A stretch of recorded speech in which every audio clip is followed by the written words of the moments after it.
Hello everyone and welcome back to my channel. Kendall Jenner and Bad Bunny are having fun and hanging out together, a source claims.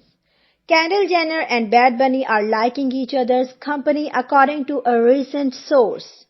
A source revealed to people that Kendall Jenner and Bad Bunny are hanging out a lot together. Another source claimed Kendall recently started hanging out with him, adds another source. They were introduced by friends. He moved to LA a few weeks ago and bought a house.